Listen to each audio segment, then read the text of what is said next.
Slap a cartridge in, turn the game on. Blue cartoon creature with a brown checkered ground and palm trees. What's going on? Who knows? Who cares? And there's this weird mustache guy. Did he build the robots? Did he put them little animals inside the robots? What a jerk! I guess I gotta stop him. Wait, that's actually the game's story? It's funny to think how the stories to those classic games were external to the games themselves. It seemed like simpler times when your video games came with a printed paper booklet that gives you story and background information on the game you're about to play, so it was pretty cool to see them animated and visualized at the start of each game in Sonic Origins, kinda like a little prologue. Speaking of which, today we are talking about external prologues in Sonic games. For recent games in the series, Sonic Team and Sega have been promoting their upcoming releases with either a comic or full-on animated shorts building up to the game's events, instead of, I don't know, having the full story actually in the game itself. And the first game to do this was 2017's I'm about to talk about Sonic Forces again.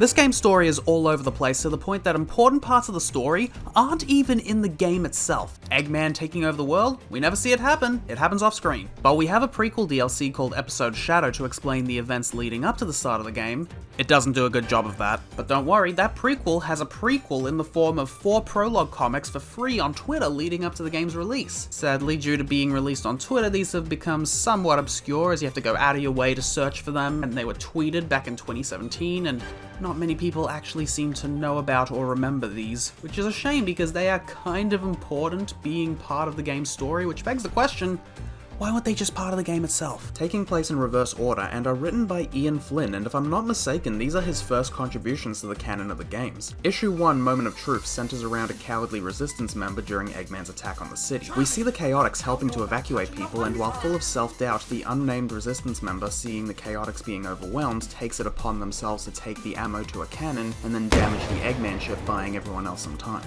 I remain unclear if this is meant to be the game's avatar character, as the Sonic Wiki describes this as such on the avatar's page, but the Moment of Truth's page they're described as just Soldier.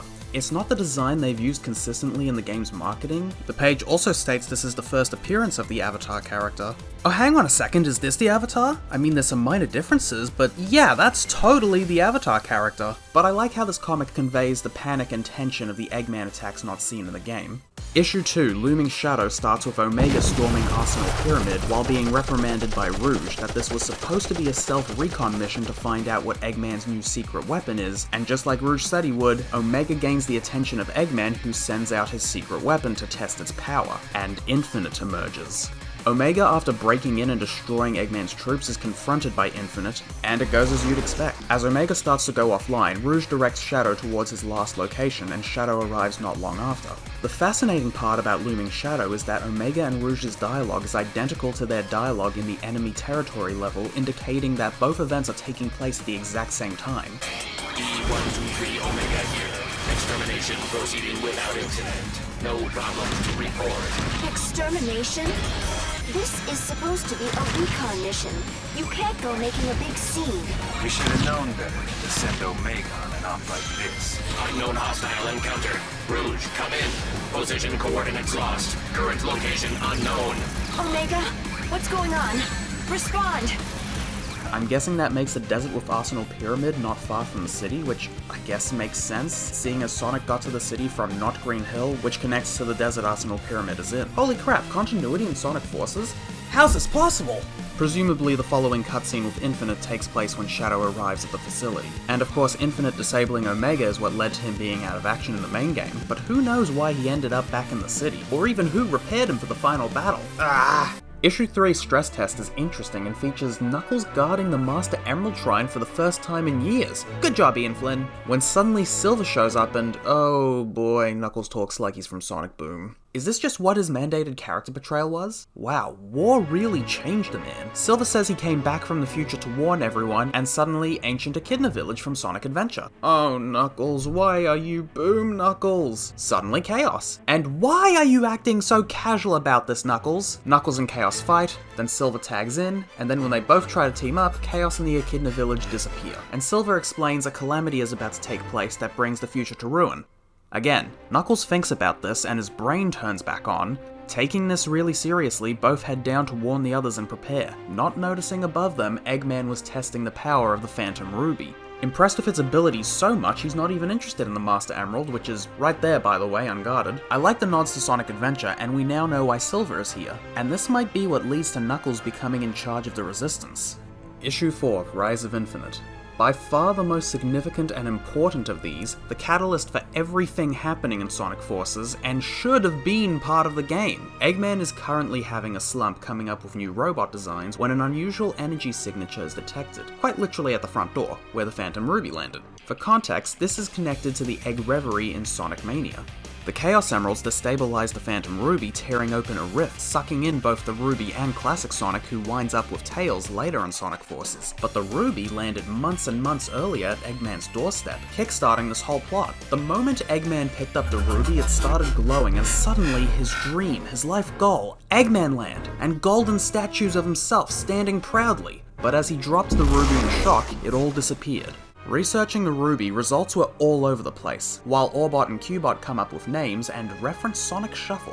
I swear, Ian Flynn was probably the only person working on this who knows anything about other Sonic games that isn't a level from Generations. Eggman interrupts them, coming up with the name Phantom Ruby. An alarm goes off as Eggman's base is under attack, introducing us to the Jackal Squad to loot and profit off Eggman's technology. Furious he doesn't have enough robots to defend, having spent so much time researching the Ruby instead of building up his army, and while angrily grasping the Ruby, suddenly an instant army appears, and rolling with it, Eggman sends them out to attack, but Jackal Squad's leader cuts through them, ready to strike on Eggman, but his sword hits the Ruby, and suddenly, they're both in a ruin of a post-apocalyptic city, momentarily distracting Jackal Squad's leader enough for Eggman to knock him down. Eggman, seeing something in the Jackal, says, "I find you interesting. I like you. How about I hire you to lead my forces, and together, we will take over the world?" While his teammates tell him not to be tempted, he considers, "All this time I've been going through the motions. I've actually grown tired of this world as it is.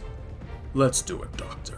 I'll help you change this world." A fascinating look at how this Phantom Ruby saga came together, as well as a great introduction to Infinite. Something important to note, now Eggman doesn't have prior knowledge of the Phantom Ruby from Sonic Mania, and it's important to understand that canon is very shaky around Sonic Forces, which is frustrating because sadly the game is canon to the series and we all want everything to make sense, but at the time that came out in 2017, Sonic Team and Sega did not keep track of continuity or consistency, which was so bad it's the reason the series takes it so seriously now. Sonic Team has a lore division now and everything to make sure that everything makes sense and connects with the world and characters we know.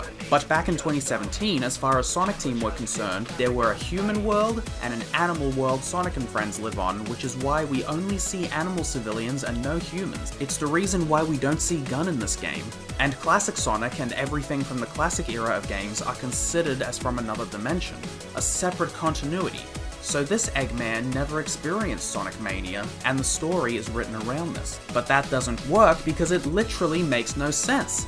It contradicts all the previous games, which is why those mandates aren't canon anymore, so Sonic Forces kind of exists as a product of its time, and you kind of have to accept that. Moving on. Next up, while not Prologues, I need to highlight Sonic Mania Adventures, made to promote Sonic Mania Plus, as this started the trend of Sega funding animated shorts to promote Sonic games, which led to a follow-up in Team Sonic Racing Overdrive the very next year. Both these shorts released in parts and were later re-uploaded as full shorts. In 2021, Sonic Colors Ultimate released and, well, it released. Leading up to its release, there was a short manga called The Whisper of Invasion, and by short there were only 3 pages, and was later released in English for the 2 sentences that exist. Nothing of interest really happens here. We see the Wisps on Planet Wisp happily playing, and then they get captured by egg pawns. That's it. After that, we got an entire short called Rise of the Wisps with a matching art style. Nothing here is significant to the game's overall story, but it takes place during Sweet Mountain and serves as the game's introduction to both Metal Sonic and Jade Wisp, neither of which were present in the 2010 original. Sonic and Tails banter while translating Jade's story, and Orbot and Cubot meet Metal Sonic for the first time, and act like absolute buffoons while he's just trying to get his job done. We learn of a group of Wisp rebels trying to free their fellow Wisp who we actually see in the manga. Sonic and Metal Sonic race and fight, and Orbot and Cubot rig up Metal with a device that absorbs Wisp energy, but Sonic and the Wisp beat them up anyway. And that's the side story. The thing that fascinates me the most about this is Tails isn't voiced by Colleen O'Shaughnessy, who's been voicing Tails since 2014, and continues to do so to this day, even in the movies. Because Sega made an interesting sweeping decision and brought back Kate Higgins, Tails' previous voice actress who voiced him in Lost World, Generations, and the original Sonic Colors. That's a fascinating commitment to consistency there. That's pretty cool to see. Wait, I'm Tails.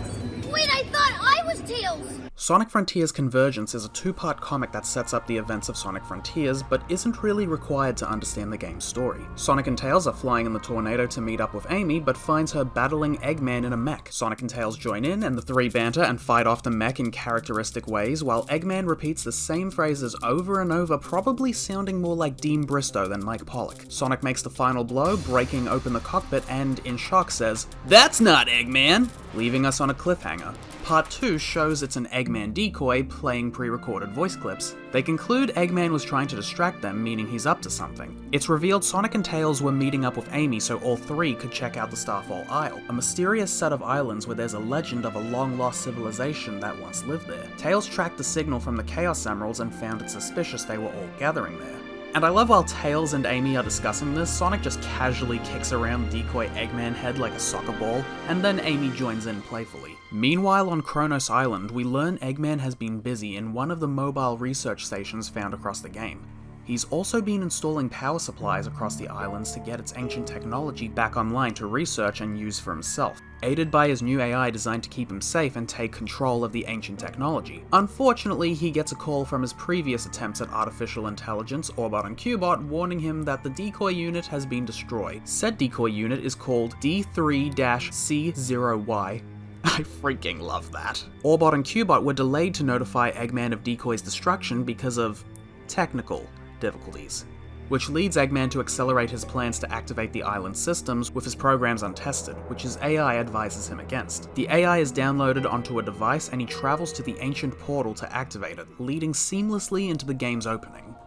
Again, this isn't necessary to understand the game's story, but it does expand on some context. I like how it expands on the abandoned Eggman tech around the islands, and we see how Sage started before merging with Cyberspace evolved her. Something I really love is that Eggman doesn't necessarily have an evil plot, he's just fascinated in archaeology. He hears the legends of the ancients and their advanced technology which fascinates him. He wants to discover and learn what he can, and with any luck what he finds will likely be valuable to him in making an evil plot, which is really consistent. First he went to South Island after learning the legends of the Chaos Emeralds. He freed and awoke Chaos after studying the ancient stone tablets depicting perfect chaos. He released Dark Gaia from the planet after stealing the Gaia manuscripts from Professor Pickle. This even runs in his bloodline. Gerald Robotnik loved and dedicated his career to both inventing and archaeology. The animated short Sonic Frontiers Divergence takes place immediately afterwards. The love and passion put into the short shines through as everyone who worked on it grew up as a Sonic fan, and the animation is beyond beautiful. If they made a modern day Sonic anime like this,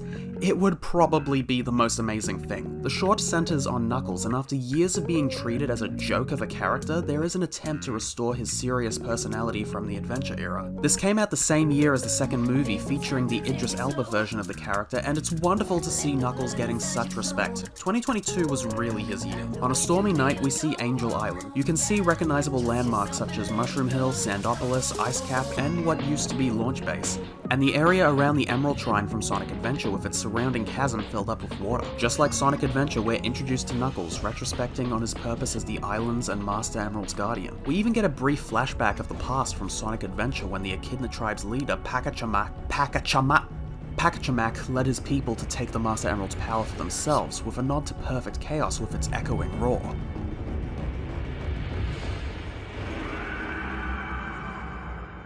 As the rain clears, Knuckles also wonders about other mysteries of the island, and how some things predated the Echidnas, and where did they come from? We even see that Tikal in her spirit form is still around, and in the distance we see the floating ruins of Sky Sanctuary as Knuckles teleports in like he did in Sonic 3 and Knuckles. I love while he spends his time guarding the Master Emerald, he also spends a lot of time exploring the island, discovering secrets and finding treasures that tell stories of the island's past. Angel Island is such a beautiful location and still untapped in the grand scheme of the Sonic series since Sonic 3 and Knuckles and Sonic Adventure. We see that even Chao live here, and I always thought this area of Sky Sanctuary and Sonic Generations would have made for a perfect Chao garden. I love hearing Knuckles' thought process. He spent too many years treated as either a musclehead or a comedic dumbass, but we forget there's a lot more to him. He's always discovering and learning new things. How he theorizes about the ruins and wonders what happened to things from long before him, and even seeing the way he treats Chow.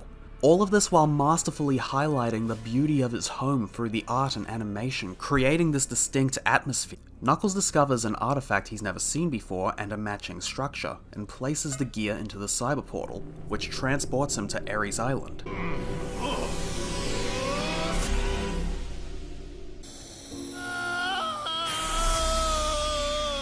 And then is confronted by the cyberspace soldiers, or whatever they're called, and Knuckles is more than ready for a fight.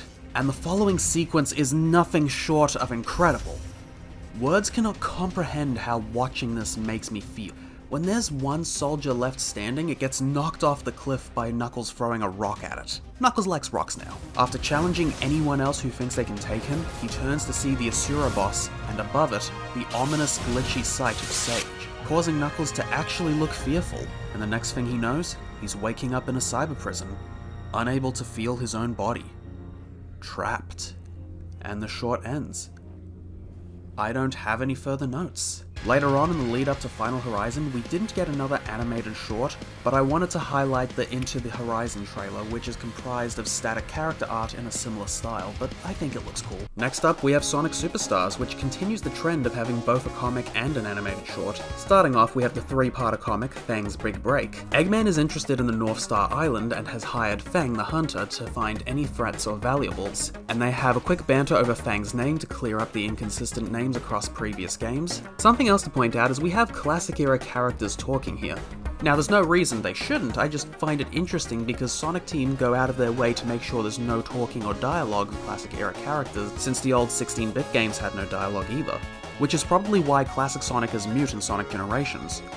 Which is also weird because classic Tails and classic Eggman talk as well. But they still felt the need to remove Sonic and Amy's voices from Sonic CD. I'm out of here. You can erase classic Sonic with a kid voice all you want, but I will never forget that's what he sounds like. While Fang looks around, he's spooked by rummaging in the near bush and nervously radios the doctor if he knows if this island is inhabited, only to get a sarcastic slice of irony. Part 2 sees him walking through the jungle past small animals thinking this is beneath him, and reminisces about how he went toe-to-toe with Sonic, until he notices larger than average footprints. He thinks tracking it down should be easy. After all, he's been able to track down the legendary Master Emerald 3 times, each of which resulting in a knuckled punch to the face. And this is actually interesting to see both versions of the Master Emerald altar from Hidden Palace in Sonic 3 and Knuckles, and the outdoor one from Sonic Adventure. I always assumed they were intended to be the same shrine with different designs based on art direction and environment design of their respective games. Though, I did wonder how it shifted between locations, or if it was just one of those things you shouldn't really think about. But I guess this is them confirming they are separate locations that Knuckles moves between, because in the opening of Sonic Superstars we see the Adventure version. It's interesting seeing them tie together the Sonic 3 and Adventure traits in their efforts to keep the Sonic timeline consistent. If it were me, I'd probably have it so that the Master Emerald Shrine from Adventure, since it's only connected to the rest of the land by a rope bridge, I could easily see Knuckles using the Master Emerald to float the shrine below into a cave that leads to Hidden Palace for when it needs, to be hidden and protected. And then Fang finds the creature he was tracking was a Chonk Flicky, who he proceeds to piss off. In part 3, Fang is flustered by this giant, but pulls himself together to outmaneuver it and traps it in a net. But it's not over. He turns around to find a native to the island trembling, but approaches with a spear before promptly tripping over in front of Fang's feet. And he states, "Not your lucky day, huh?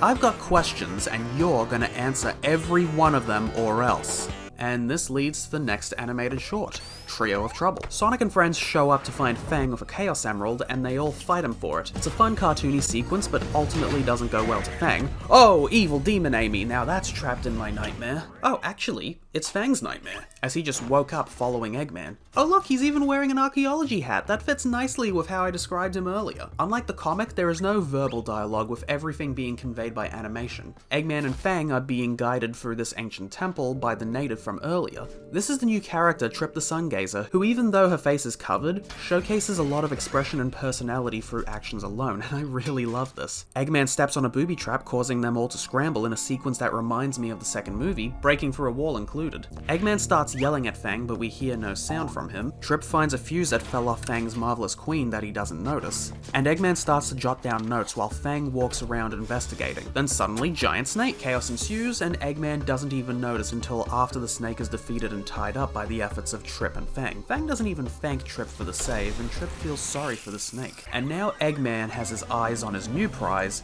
and that's the short. I really like this one. It feels a lot closer to a classic Western cartoon compared to the last one, which went down a more anime route. Not much happens story-wise, but does a great job of showcasing the personalities of each of these characters. Fang is prideful but careless in a comedic fashion. Good old Dr. Robotnik Eggman is our favorite cartoony villain as always. And Trip, we see, isn't a bad egg like them, and takes an interest in making sure nature and animals are safe, but is also very timid. Following Sonic Superstars is the one you've all been waiting for. Sonic X Shadow Generations is an interesting case as a game that's half an existing adventure and the other half a brand new one taking place at the same time in the same setting with a lot new going on, but more importantly, it's focused on Chao! In Sonic Generations, among Sonic's friends now feature a large selection of Chao who get caught in the mix and need to be rescued in each level, so they released this tie-in manga, Sonic X Shadow Generations X Chao. During Sonic's birthday, a Dark Run Chao, or Shadow Chao because it looks like Shadow, appears fed up with all the other Chao having fun with a neutral Run Chao, or Sonic Chao because, well, you get it. It moves to the other side of the tree to get some peace and quiet, right as the Time Eater shows up, pulling everyone else into the voids. And the Shadow Chao wakes up in white space and wanders off to Green Hill, seeing a fellow Chao worrying over a flower void of life and color, when suddenly it springs back to life full of color as the Shadow Chao approaches, meaning wherever it goes, life and color are restored, and totally has nothing to do with the fact that Sonic was also there boosting through Green Hill at the same time. The Shadow Chao starts adventuring out to restore each of these locations and to find its friends along the way. Also, Sonic was there, but he's not important. The Chao reunite with Sonic Chao and both begrudgingly team up to lead all the other Chao throughout the remainder of the adventure until reaching Radical Highway, where Sonic Chao is halted by a black arm soldier. Hesitating, the Shadow Chao charges in, unleashing a deadly Doom Blast. Also, Shadow was there, but he's not important. And when the dust clears, all the Chao witness the alien fly through the air with the Shadow Chao standing there, still in its punching pose. All the Chao cheer, and the Shadow Chao and the Sonic Chao shake hands, at least I think those are hands, and run off now the best of friends. What an epic story. No notes. This wasn't the only manga to promote Sonic X Shadow Generations. To bring in the Japanese audience, and thus only Japanese audiences, got the Jet Black Hedgehog, Shadow the Hedgehog from Koro Koro. And its issues were ongoing from the 13th of September 2024 to the 15th of February 2025, and adapts Shadow's story with some unique story elements that differ from the game canon. Okay, for real this time. The thing you've all been waiting for. Fearless the Year of Shadow teased the animated prologue